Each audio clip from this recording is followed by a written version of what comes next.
I'm going to talk about the years 2017 to 2019, but only part of 2019 because I think some of it needs a bit more about its own video to talk about. So in 2017 I'd obviously lost my job, but I was still coming to terms with that.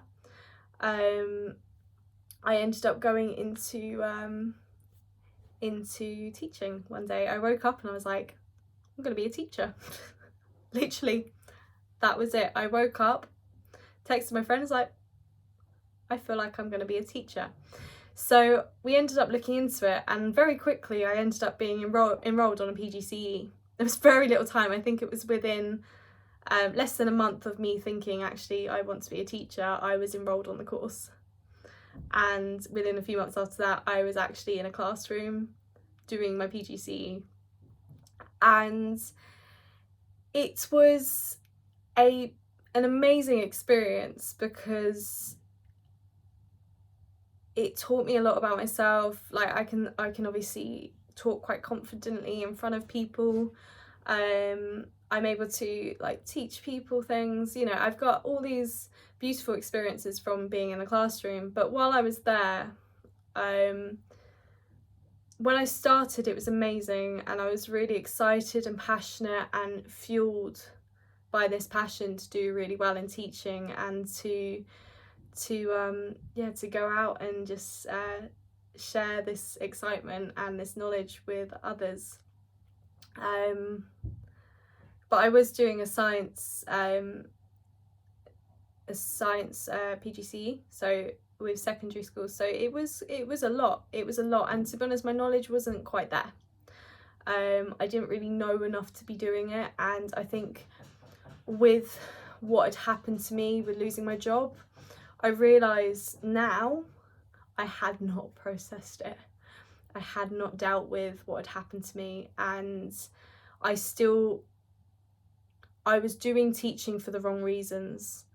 I wanted to teach. I generally have an interest in teaching people, and I have an interest in sharing my knowledge and experiences and inspiring and, you know, just being passionate and helping others be passionate about things, or just, you know, hoping that they take inspiration from it. The problem I had was I was almost doing it to prove to people that I was no longer a failure and that I was smart enough, because growing up I didn't really feel smart enough. I always felt like I was quite like the stupid one. As I got older, I did become, I guess, more intelligent, as they say. Not that I don't think, I'm doing the quotation because it's not that I don't think I'm intelligent, it's just the way intelligence is perceived in society. I feel that it's not just IQ that's important, it's things like emotional intelligence. I think it's called AQ, but I don't know what it stands for, to be honest, but it's to do with resilience and things like that. And SQ, which is social intelligence. So I have a lot of that in my life, and that's why I feel intelligence, my version of what I thought I wasn't good enough at, the version of myself which I felt like I wasn't intelligent with, was kind of the societal IQ standard. And as time's gone on, I realise I'm much more than that, and intelligence isn't just IQ, there's a lot more to it. But because I am resilient, because I am sociable, and because I have emotional intelligence, I feel that I've been able to create those connections in my mind to make me more intelligent in a societal standards as well. So anyway, with teaching, I was trying to prove to people that I was not a failure and that I was actually intelligent enough to be doing a science PGCE. And after my first school placement, that was really lovely, they were so supportive, and so was the second placement, but I started to get overwhelmed. I started to, what I didn't realise at the time was probably imposter syndrome. I started to feel like I wasn't good enough. I started to get to a point where I wish, like, it was kind of similar when I was working in radiography before. I started to wish for a break. I needed a break. And now I realise actually I just needed to give myself space and time to have that break. But I was hoping that something would happen, like snow days. I was wishing for a snow day quite a lot. I was wishing for a reason for the school to be closed for a day so I could have that break and that time and that respite for myself. And then eventually it got to the point where I was teaching, I think, about the menstrual cycle, of all things, and the kids weren't getting it, and there was something that wasn't clicking, and it felt really heavy. It wasn't even a bad lesson, but it felt so heavy on me with everything else that was going on under the surface that I just broke.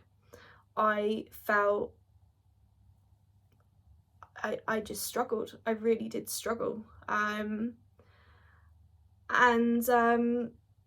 Yeah, it was heavy. It was really heavy, and I just remember crying in a cupboard in this classroom just because I was like, I don't know what I'm doing. And I just couldn't get out of my head. And what had happened is, although I'm a very positive person, what happens over time is I had that positivity, I had that positivity, and then that was it. It just broke, and I didn't know what to do. And when talking about it, I think because that had unlocked, so did all of the baggage from my previous job, and I suddenly just felt like I hadn't processed that information. And I just said to them, like, I'm not over what happened to me, I'm struggling to deal with this. And I ended up having 5 months off, and during that time I ended up actually having to get my dad to contact the counsellor because I was too afraid to do it myself, and I kind of couldn't admit it to myself yet that I needed help. I had counselling previously while I was losing my job, but in that frame of mind I was in, and also I think the type of counsellor I had someone who was telling me what was wrong with me and giving me all this psychological information and telling me that this is what's going on, and almost like giving me a description of what's going on in my head. But the problem is that got me too much in my head.